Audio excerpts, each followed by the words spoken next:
لیکن یہ کہ اس وقت جو عالم عرب پر صورتحال پیدا ہو گئی اس میں ہمیں کیا کرنا چاہیے، پاکستان کے جو حالات ہیں ان میں کیا مشورے ہیں، اب میں ان چیزوں کے بارے میں آپ سے چند باتیں عرض کروں گا۔ پہلی بات تو یہ ہے کہ مشرق وسطیٰ کے مسئلے میں اس کے پس منظر کو سمجھ لینا چاہیے۔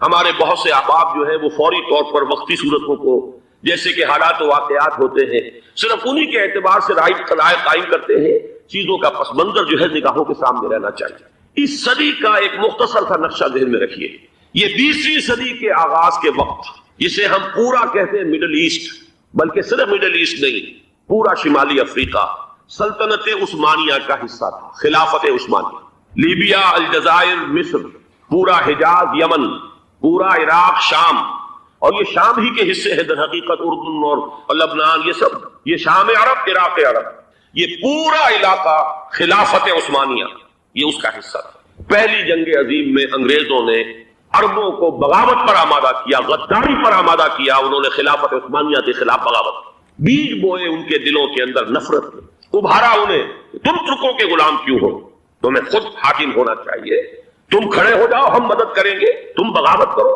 تم ان ترکوں کے خلاف ہماری مدد کرو، ہم تمہیں آزاد کر دیں گے، تم اپنے پاؤں پر خود کھڑے ہو جانا۔ یہ بہت ہی ہمارے لیے دردناک المیہ ہے پہلی جنگ عظیم کا۔ کرنل لارنس جیسا شخص، برطانوی استعمار، اور اس کے نتیجے میں عربوں نے بغاوت کی۔ اور اس قدر دردناک بات آپ کو بتا رہا ہوں، میں پہلی مرتبہ جب سن 62 میں حج کے لیے گیا مدینہ منورہ میں، ابھی وہ ریل کے انجن کھڑے ہوئے تھے۔ یہ ترکی کے زمانے میں، سلطنت عثمانیہ کے زمانے میں بغداد سے مدینے تک ریلوے لائن تھی۔ یہ پورا ایک عالم سلطنت عثمانیہ، صرف سلطنت نہیں، خلافت عثمانیہ، پوری ٹرینیں جو ہے ترکوں کی اڑائی گئی، ہزاروں ترکوں کو شہید کیا گیا، یہاں تک کہ صحن حرم میں شہید کیے گئے سینکڑوں ترک۔ یہ جرم تھوڑے نہیں، معمولی نہیں۔ آج جس کی سزا مل رہی ہے، معلوم ہونا چاہیے کہ وہ جرائم کون کون سے تھے۔ اب بھی جو لوگ گئے ہیں انہوں نے دیکھا ہوگا ترکی کا قلعہ موجود ہے اوپر پہاڑی کے اوپر، حرم کا جو سب سے بڑا دروازہ ہے باب ملک عبد العزیز، اس کے سامنے ایک لائبریری ہوتی تھی، اب تو غالباً وہ بھی گرا دی گئی ہے، اس کے پیچھے پہاڑی پر ترکوں کا قلعہ ہے پرانا، اس پر توپیں موجود تھیں۔ جب بغاوت ہوئی ہے، جو حرم میں آئے ہوئے تھے ترک فوجی، ظاہر بات ہے نہتے، وہ تو نماز پڑھنے آئے ہوئے تھے، ان کو وہاں ذبح کیا گیا ہے، اور ترکوں نے اپنی توپیں استعمال نہیں کی کہ کہیں بیت اللہ کو کوئی غم نہ پہنچ جائے۔ بہرحال یہ غداری ہوئی ہے پہلی جنگ عظیم کے دوران، اور نہ صرف ترکوں سے عربوں نے کی ہے۔ جیسا کہ میں نے کہا تھا، دو ہیں سب سے بڑے مجرم روئے ارضی کے اوپر امت مسلمہ کے طبقات۔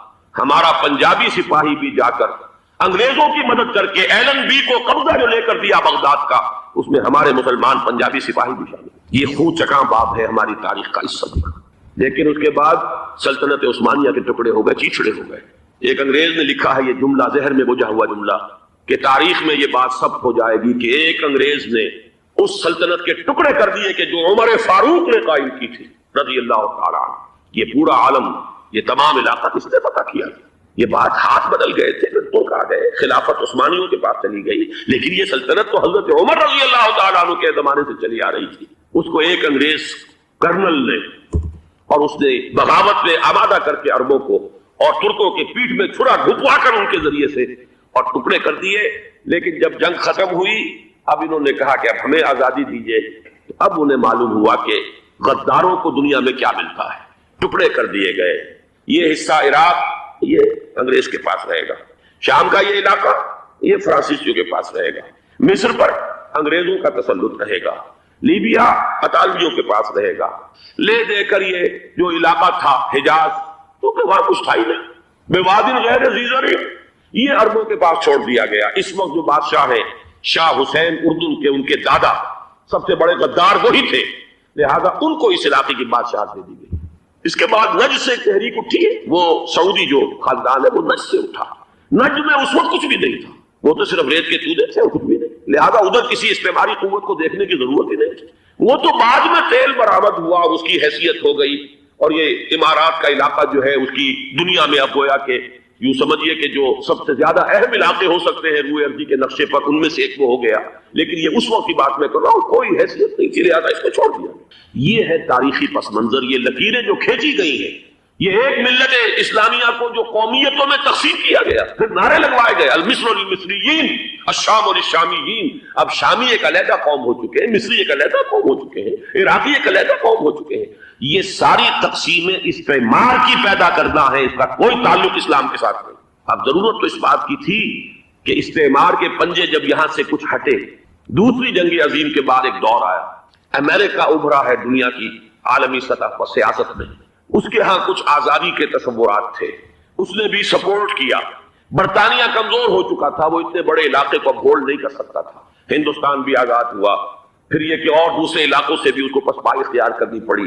استعمار کے پنجے جس طرح بھی ہوئے، ان کے سینوں سے، عربوں کے سینوں سے جو ہے گویا کہ وہ ہٹے. لیکن امریکہ نے ایک اپنی بہت بڑی حکمت عملی جو اختیار کی، عالم عرب کے سینے میں اسرائیل کا خنجر پیوست کر دی تاکہ یہ کبھی آزاد نہ ہو جائے، ہمارے انگوٹھے تلے رہے، ہماری پالیسی گورن کرے. یہ استعمار کا دوسری جنگ عظیم کے بعد جہاں برطانوی استعمار، فرانسیسی استعمار رفتہ رفتہ یہ ہٹنے شروع ہوئے. صدر ناصر نے انگریزوں کو اٹھا کر پھینکا میڈیٹرینین میں اور دوسرے جگہوں سے. الجزائر نے آزادی حاصل کی فرانس سے، اطالویوں سے جو ہے لیبیا والوں نے آزادی حاصل کی. یہ ہو گیا، لیکن ایک خنجر پیوست کر دیا گیا اسرائیل کا سینہ عرب. اس صورتحال میں ظاہر بات ہے کہ ایک تو بڑی آئیڈیل پوزیشن تھی کہ پورا عالم اسلام متحد ہو، لیکن وہ تو بہت دور کا خواب معلوم ہوتا ہے. علامہ اقبال سے بڑا کوئی نقیب نہیں ہے ملت اسلامی کی وحدت کا. ایک ہو مسلم حرم کی پاسبانی کے لیے نیل کے ساحل سے لے کر تا بخا کے کاشغر. لیکن انہیں بھی اپنے لیکچرز میں کہنا پڑا کہ اس وقت جو صورتحال ہے پورے عالم اسلام کی ایک وحدت بن جانا تو تقریباً ناممکن نظر آ رہا ہے. اگر کسی طرح ایک common wealth of Muslim nations وجود میں آ جائے تو بھی بڑی کامیابی ہوگی، لیکن اس سے بھی پہلے یہ تو زیادہ آسان تھا کہ عالم عرب ایک وحدت کی شکل اختیار کر. یہ تو ایک قوم ہے، اکثر و بیشتر ایک نسل یا زیادہ دو نسلیں کہتی تھی. شمالی افریقہ میں بربر نسل بھی ہے، باقی تو سب عرب ہے. یہ پورا عالم ایک نسل، ایک زبان، پورے اتنے رقبے کے اوپر بولے جانے والی ایک زبان، یہ تو ایک ہو جائے. افسوس یہ ہے کہ اس کا ایک ہو جانا، ایک شخصیت ابھری تھی جو مذہبی مزاج کی شخصیت تھی، جو دینی مزاج کی حامل شخصیت تھی. اگر اس کی قیادت میں عالم عرب متحد ہو جاتا تو واقعتاً ایک بہت بڑا جو ہے مرحلہ وہ طے ہو جاتا پوری عالمی ملت اسلامیہ کی ایک وحدت اختیار کرنے کا. وہ شخصیت تھی شاہ فیصل شہید کی. اور اس لفظ کے ساتھ ہی آپ کے ذہن میں آ گیا ہوگا کیوں انہیں شہید کر دیا گیا، کس نے کیا کرایا، کہاں سے تعلیم حاصل کر کے آیا تھا وہ جس نے شہید کیا شاہ فیصل شہید کو. اس کی گردن پر کون سوار تھی، وہ یہودی لڑکی کے جس کے فوٹو بھی شائع ہوئے، ایک گردن پر اٹھائے کھڑا ہوا شہزادہ اپنی ایک یہودی دوست کو، لڑکی کو. اور وہی ہے کہ جس نے جا کر پستول سے شہید کیا ہے. جہاں میں اچھی طرح جان لیجئے، جیسے بارہا میں نے عرض کیا ہے کہ حضرت عمر کو شہید کرنے والا کہنے کو ابو لولو فیروز تھا، لیکن اس کے پیچھے پورا ایرانی نسل پرستی کا جو پورا پس منظر ہے، اسے تو ہر شخص جس کی ذرا بھی نگاہ جو ہے جو صرف منظر کو نہ دیکھ رہی ہو، پس منظر کو بھی دیکھنے والی ہو، وہ تو جان دے گی کہ ابو لولو فیروز ایک فرد کا نام نہیں تھا، وہ ایران کا انتقام تھا عالم عرب سے. بالکل اسی طریقے سے یہ امریکی استعمار کا ہتھ کنڈا تھا، اسے محسوس ہوا. شاہ فیصل مذہبی مزاج کا شخص یہ ابھر رہا ہے، اور یہ شاہ فیصل کی حکمت عملی کا ذرا آپ اندازہ کیجئے. لاہور میں سمٹ کانفرنس ہوئی، اس میں وہ آئے، سب سے ٹاورنگ پرسنالٹی پورے اس وقت عالم اسلام کے اندر شاہ فیصل کی تھی. اور وہ گویا کہ ایک بہت ہی جس کو کہا جائے کہ ایک بہت ایلڈرلی، ایک بزرگانہ ایک شخصیت جو ہے، اور انہوں نے اپنے دولت کے دروازے، عرب میں وہ مشہور تھے کہ نہایت خسیس اور بخیل انسان ہے، اس لیے کہ وہاں وہ خرچ کرتے تھے حساب کتاب کے ساتھ، لیکن ان کے خزانے کھلے ہوئے تھے عالم اسلام کے لیے. ادھر بھی مدد ہے، ادھر بھی مدد ہے، ادھر بھی کام ہو رہا ہے، ادھر بھی کام ہو رہا ہے. پھر انہوں نے تیل کا ہتھیار استعمال کر کے ایک دفعہ امریکہ کو دن میں تارے دکھا دیے تھے. لہذا ان کا ہٹایا جانا سین سے یہ امریکی استعمار کے لیے لازم تھا. اب لے دے کر رہ گئے کون؟ سیکولر مزاج کے لوگ. پہلی اٹمپٹ جمال عبد الناصر نے کی، ناکام ہو گیا. قذافی صاحب نے کوشش کی کہ وہ ان کی جانشینی حاصل کر لے، ناکام ہو گیا. اب ایک تیسری شخصیت صدام حسین کی، ملحد ہے، اسلام سے کوئی سروکار نہیں. باس کا فلسفہ سیکولرزم پلس عرب نیشنلزم، یہ اصول ہے. لیکن یہ ہے کہ یہ شخصیت اب ابھر کر ایسی آئی ہے کہ اس سے اس وقت یہ جان لیجئے، میں امریکہ میں بھی عربوں سے مل کر آیا ہوں، سعودی عرب میں بھی اب میں وہ دیکھ آیا ہوں. نوجوان نسل جو ہے عربوں کی، پورا جو دوسرے عرب ممالک ہے جہاں پر کہ مذہب کا اتنا چرچا ہی نہیں ہے، پورا فلسطینی عرب، جارڈن کے عرب، شامی عرب عوام، وہ سب کے سب صدام کے پیچھے ہے. اس لیے کہ انہیں نظر آ رہا ہے کہ ایک شخص پھر ایسا پیدا ہو کر سامنے آ گیا ہے جو شاید عالم عرب کو پھر یونائٹ کرے. اور یہ ہے اصل وہ شے کہ جو امریکہ کے لیے کسی صورت میں قابل قبول نہیں. دولت کے یہ ذخائر، خلیج کی یہ دولت، سیال سونا اور اس کے ذخیرے، اور یہ کسی طریقے سے یہ امریکہ کے زیر اثر نہ رہے، یہ ہے وہ شے جو اسے برداشت نہیں ہے. وہ کوئی اربوں کی محبت میں نہیں آیا 2.5 لاکھ فوج لے کر. وہ کوئی شاہی عرب جو خاندان ہے سعودی، اس سے اس کی کوئی دلچسپی نہیں ہے. کوئی پتہ نہیں کہ وہ خود ان کو ہٹا دے اور وہاں پر کوئی جمہوری ڈھانچہ جو ہے وہاں پہ کھڑا کروا دے خود امریکہ. اس لیے کہ سعودی عرب میں دیکھ آیا ہوں حالات اگرچہ ظاہر بات ہے کہ زیادہ گہرائی میں تو وہاں جانے کا موقع ہی نہیں ہوتا، بہت ہی مستبد حکومت ہے، لیکن صاف نظر آ رہا ہے کہ اس وقت دونوں طبقے نوجوانوں کے جو ہے وہ شاہی خاندان کے شدید خلاف ہو چکے ہیں. جو وہاں پر جدید مثقف طبقہ ہے، جدید تعلیم یافتہ، جو باہر پڑھ کر آیا ہے امریکہ میں اور کہیں اور وہ کثیر تعداد میں، وہ صاف سوال کر رہے ہیں کہ یہ بلینز اور بلینز آف ڈالرز کے جو ہمارا خرچہ آتا تھا، ہمارے ہتھیاروں کے آرڈر جاتے تھے، وہ کہاں گئے؟ کل 65,000 فوج، اور عرب کے پاس، سعودی عرب کے پاس اتنے ٹینک بھی نہیں ہیں جتنے کہ یمن جیسے غریب ملک کے پاس. تو ہمارا روپیہ یہ گیا کہاں؟ یہ ایک سوال ہے جو ہر شخص کے ذہن کے سامنے ہے. اب ہمیں اپنے معاملات کو خود سنبھالنا ہوگا. اسی طریقے سے جو مذہبی طبقہ ہے، اور وہاں ہے بڑی تعداد میں مذہبی طبقہ نوجوان جن میں بڑا جذبہ ہے، اور ان کا وہ جوش جہاد انہیں جہاد افغانستان تک لے کر آیا. سینکڑوں عرب نوجوان یہاں جو ہے شہید ہوئے. اپنے ملک میں تو انہیں بولنے کی بھی کوئی امکان نہیں ہے، لیکن یہاں وہ جذبہ جو اندر پروان چڑھ رہا ہے، وہ جذبہ انہیں لایا ہے اور افغانستان کی سنگلاخ وادیوں کے اندر انہوں نے جامع شہادت نوش کیا ہے. وہ طبقہ بھی شدید مخالف ہو چکا ہے کہ انہوں نے امریکیوں کو بلا کر، ان میں یہودی بھی ہیں، عیسائی تو ہے ہی ہے، یہودی ہیں، یہودی عورتیں ہیں جو کچھ اب وہاں بے حیائی اور بے پردگی کے مناظر نظر آ رہے ہیں. یہ سرزمین عرب، میں نے امریکہ میں تقریر سنی ہے اسنا کے جو فائنل ان کا ایک سیشن تھا اسلامک سوسائٹی نارتھ امریکہ، جس میں مدعو کیا گیا تھا، اسی لیے میں نے یہ سفر کیا تھا. ایک نوجوان نے جو تقریر وہاں پر کی ہے، واقعہ یہ ہے کہ میں حیران رہ گیا اس کی جرأت کا. اس نے کہا کہ حضور نے فرمایا تھا کہ جزیرہ نما عرب میں 2 دین جمع نہیں ہو سکتے، اور آج شاہی خاندان کی صرف اپنی حکومت کو بچانے کے لیے امریکیوں کو اتنی بڑی تعداد میں بلا لیا گیا ہے، جن میں موبائل چرچ بھی ہیں، موبائل سینیگوگز ہیں. یہودی مرد اور عورتیں جو ہے دندناتے پھر رہے ہیں آج عرب کی سرزمین پر. لہذا جو مذہبی طبقہ ہے وہ اس پر شدید رد عمل جو ہے اس کے اندر پایا جاتا ہے. یہ حالات ہیں جو میں آپ کے سامنے چاہتا تھا کہ رکھوں. یہ وہ شامت اعمال ہے. ایک طرف یہ کہ وہ شخصیت جو ہے صدام حسین کی، وہ کوئی پسندیدہ شخصیت نہیں، لیکن یہ کہ اس شخصیت کو تقویت دینے والے بھی تو یہی لوگ تھے. انہیں خطرہ تھا ایران کے انقلاب سے کہ کہیں اسی قسم کا کوئی انقلاب ہمارے ہاں نہ آ جائے. لہذا انقلاب ایران کو ایکسپورٹ نہ ہونے دے، اس لیے انہوں نے اسی صدام حسین کو بلینز اور بلینز آف ڈالرز کی مدد دی. آج وہی ہے. عربی کی تو ایک کہاوت بھی ہے، سم من کلبک یا کلو، اپنے کتے کو کھلا پلا کے موٹا کرو، کسی روز تمہیں کو کاٹے گا.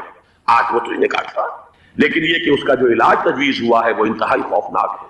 2.5 لاکھ امریکی وہ استعمار کے پنجے جو بمشکل عالم عرب کے سینے سے جو گڑے ہوئے تھے اس استعمار میں، مشکل ہٹے تھے کہ ایک دم اب وہاں پر خبریں آ رہی ہیں، فرانسیسی بھی آ رہے ہیں، برطانوی بھی آ رہے ہیں، کہاں سے فوجیں آ رہی ہیں، اور وہاں پر 2.5 لاکھ تو صرف امریکن آرمی کا، اس میں تقریباً 1.5 لاکھ تو پہنچ چکی ہے.